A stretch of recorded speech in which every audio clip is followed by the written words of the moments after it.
Sub lumină, la 3 dimineața încerc să uit, dar tot mă frâng de fața ta. Mesaje goale, promisiuni sparte, inima mea e doar niște bucăți aruncate. Te văd în gând, pe camera goală, record de vorbe care mă dor, mă macină.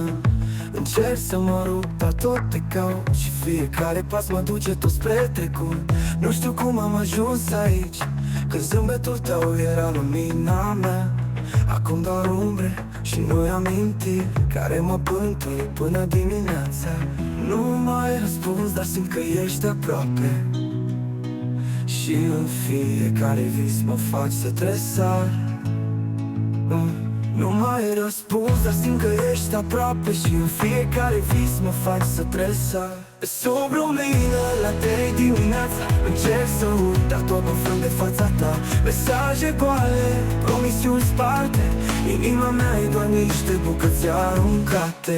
Orașul doarme, dar eu nu pot să stau. Fiecare colț îmi amintește de noi. Te-am pierdut, știu, și totuși rătăcesc printre amintiri care nu vor să dispară.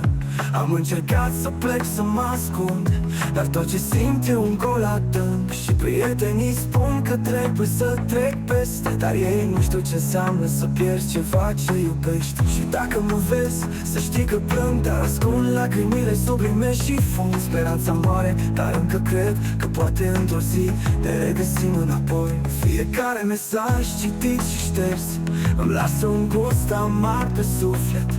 Am jurat că nu mă mai întorc, dar te caut în fiecare melodie pe repeat. Timpul trece, dar rana rămâne.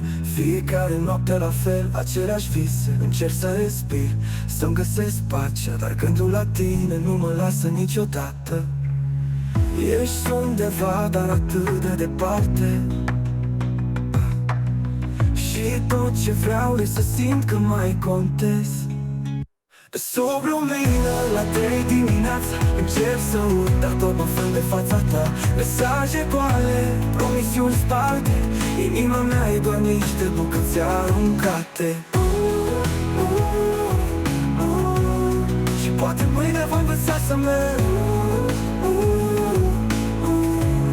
să las în urmă ce nu mai am. Dar până atunci eu și umbrele mele ne întâlnim iar.